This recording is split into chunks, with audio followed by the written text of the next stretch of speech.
Namaste, my name is Dhieyo and welcome to my channel. Today let's talk a little about Ganesh Ji, the Hindu elephant god, or Ganpati as we all call him. Okay, now out here in India or in Asia, he's one of the most loved gods, okay, because he's got an elephant face and he's a little chubby. But the main importance of praying to him is so that he can remove all obstacles from our path. Now, this could be our physical path, our mental path, or a spiritual path. Okay, his power is to take out any of the obstacles that are there in it. So we worship him for that. We even worship him for if we are trying to start something new. Okay, if you're going on a new journey, could be in a business or a marriage or any other path, a new path, we pray to him. Okay, that you keep us safe. Okay, besides various other reasons, but these are the 3 or 4 main reasons that we pray to him. So today let's figure out if the most loved god Ganesh Ji has got his due respect. Has his story been misled over a period of time of what really happened? How did he get the elephant head? Okay, I think it's time that everyone should know. Scriptures do write certain facts about it, but today I'll tell you a little more than what the scriptures have also missed out on. Okay, so now the basic story goes that Shiva was always out for meditation for a very long period of time.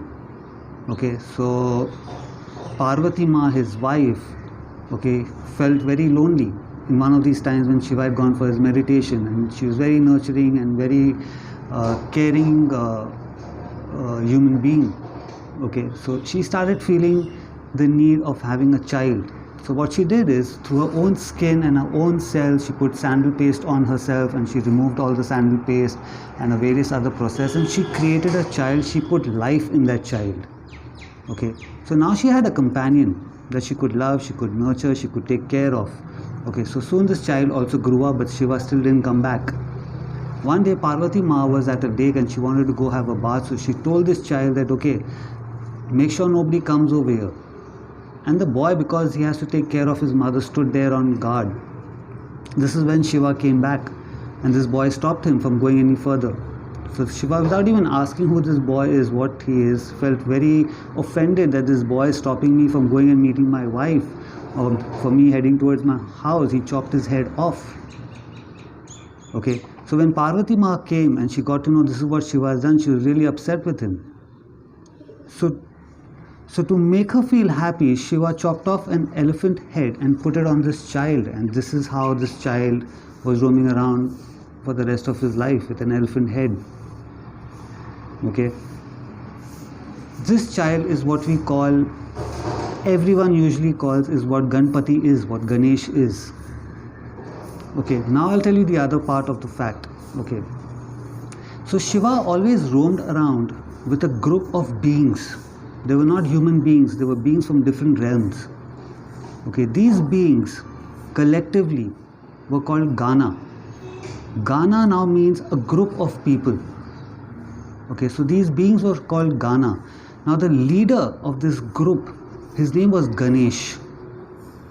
Okay, he was the leader of this group, so his designation, his title, okay, as being the leader of that group that roams around with Shiva, that protects Shiva, is called Ganapati. Ganpati. Okay. Now the word Pati, the word Gana means a group. The word Pati means passion. So here in India we've got Senapati. Senapati means the leader of the army, or Prajapati, the leader of the group of people of the kingdom. The people of the kingdom, the leader who leads them is called Prajapati. Okay, so Ganpati was somebody who was leading that group of all these beings who surrounded Shiva. Okay, these beings were Nagas. Nagas are who have they're half human and half snake. So other beings in that Gana, in that group, were reptilians. They were half human and half like a lizard.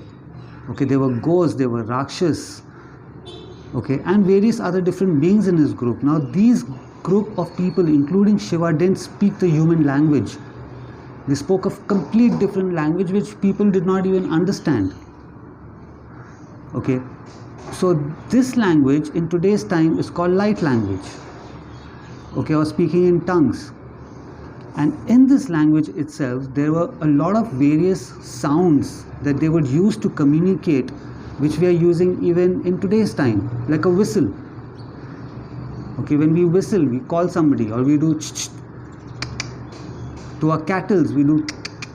Or here in India, when you want to say no to something, go like no, no, no, no, no.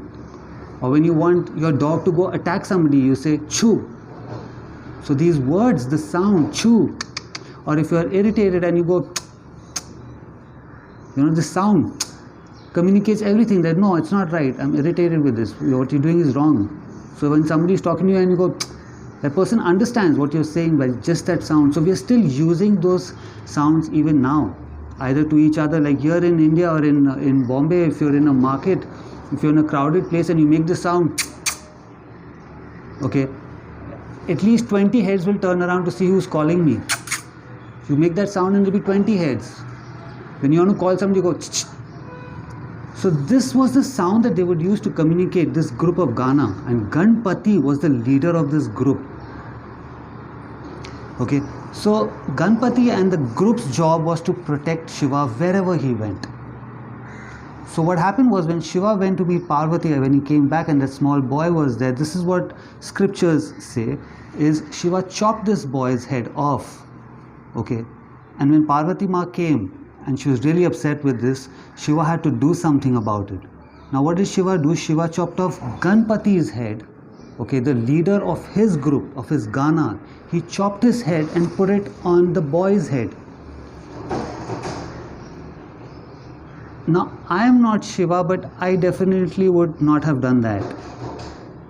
Okay, so this is what the scriptures say, that Ganpati is actually that boy. The head of the leader of those Ganas, that being, was put on this boy. So in time, what happened was, let's say that being had a face, okay, which looked like an elephant's face. So an artistic way of making it look was, the best thing the artist could do was, yeah, it looks like an elephant, so he drew an elephant's face. Or he sculpted an elephant's face on that body to further ahead tell the story to everyone. But in time, what happened was, people completely forgot that, okay, it's not an elephant, but somebody who looked like an elephant. And I'll tell you more on this, whether he did look like an elephant or there's something more to it. Okay, so let's say Ganpati's job as a leader of that Gana, of that group, is to protect Shiva. Would he have been walking behind Shiva or in front of Shiva? Okay, that entire circle, like today's time, if a president or a prime minister is walking somewhere, okay, in a crowded place and there's threat to his life, they're always surrounded by security. There are rings and rings and rings of security that surround him, and he walks in the center. So let's say this has been followed since then. Okay, so if that sound that we're still using in today's time, chew to our dogs to go attack, if we're still using that sound, the security that was used at that time is also still being used. So I don't think it was Shiva who was walking straight ahead. It must be Ganpati. It must be Ganesh who was walking in the front, and when this boy stopped them, Ganpati, being the god of removing obstacles from Shiva's path or his Gana's path, saw an obstacle in front of Shiva and he chopped that boy's head off. Okay, and when Parvati Ma came to know and Shiva got to know that, okay, this is where things went wrong, that man didn't know that being didn't know that this was Parvati Ma's son. Okay, this being felt extremely remorseful. Okay, Ganpati, the leader of that group, felt extremely remorseful, and he chopped his head off. Okay, as to show his remorse towards what he's done. And the intelligence of that being, the power of that being, was now put onto that child. So this was a huge sacrifice that being did. It was a mistake, no doubt, but then that's what he does. There can't be any obstacle in front of Shiva, no matter a child or a boy or a man or whoever. He would have done the same thing. And Shiva realized it. Shiva didn't say it was his fault, but Ganesh, the leader, Ganpati, the leader of that clan, felt that remorse, that this is what I've done, and he offered his head. Okay, so now let's talk about the trunk, the elephant looking trunk. So if the sounds are still being carried till today's time, okay, the way of security is being carried in today's time. Technology also has been carried till today. So that time the head being put on that boy was the first head transplant. But let's talk about that head now. Okay, so somebody who drew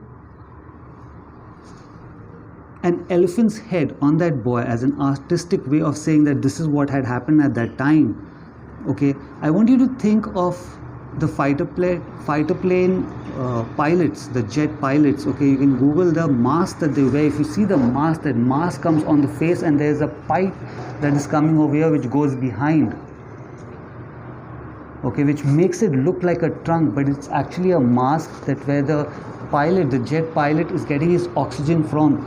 So let's say if Ganesh has come from another realm altogether, okay, on this planet. So where if today an astronaut from here goes to another planet or out of the space, needs oxygen, he's got his oxygen mask. So let's say this being was wearing a mask, okay, which has that pipe attached to his planet's oxygen or life force that he needs to survive over here. Let's say he was wearing one of those. Is what in time an artist said that looks like an elephant. But yeah, if you go to see, it does look like an elephant. My hand right now looks like an elephant itself when I'm doing it. But if you Google this image of the mask that those jet fighter pilots wear, it exactly looks like a trunk. So that being who was extremely powerful, extremely intelligent, okay, he was the leader of that clan to protect Shiva, was wearing a mask that had his own energy system here for him to breathe. So that technology has been followed even in today's time. Okay, so everything in time, over a period of time, has been just twisted and made to sound sometimes a little too frivolous. Okay, the word Pati, Ganapati, the word Pati over here in India is related as is given to somebody who is a husband, or Patni is given to somebody who is a wife. That's what it translates to. But in reality, the word Pati means passion. So when you are Senapati, you're a leader of this army. Okay, that means you're so passionate towards your people, is that you're ready to do anything. That's what the word passion means. You're ready to suffer for something that you love so much. So Ganapati, somebody who was so passionate towards his Gana, including Shiva. Shiva was a part of that Gana. He was a part of that crowd that he roamed around with. Ganesh was so passionate that he was okay to give his head away. That's what passion means. Okay, to love something or someone so much that you're ready to suffer for it. That's the meaning of Pati. And when you put a female energy to it, it becomes Patni. So when somebody says, "Ye mera Pati hai," that means this is my passion. Ye meri Patni hai. She's my passion. I'm ready to suffer for her. Okay, so the elephant god that you see, this is why we pray to him. Okay, to remove all obstacles from our path, physical obstacle, mental obstacle, or spiritual obstacle. Okay, so he was a very intelligent being. That's why he's called Ganesh. Is called, like, if you need intelligence or intellect before going to your exams, pray to Ganesh so that you get all his intelligence and intellect, because that being was extremely intelligent and extremely intellectual. Okay, what we see over here, that's a mask that he would wear for his life force, because he's not from this planet. Oxygen is no good for him. He needs his life force from the realm that he comes. Okay, so Shiva's gang, his ganas were filled of different beings, very powerful beings who were all there to protect him. Okay, so that's where the Ganesh and Ganpati and all the other various names that are there for him come. Okay, so I think it's time that that being who sacrificed his life for his ganas, for his group, get his due respect, and this information needs to be brought out. So love an elephant for an elephant, but if you love Ganesh, if you love Ganpati, know the person that you're giving respect to. Okay, and if you like this video, please give it a like, subscribe to my channel, and till I see you again, have a good life. Namaste.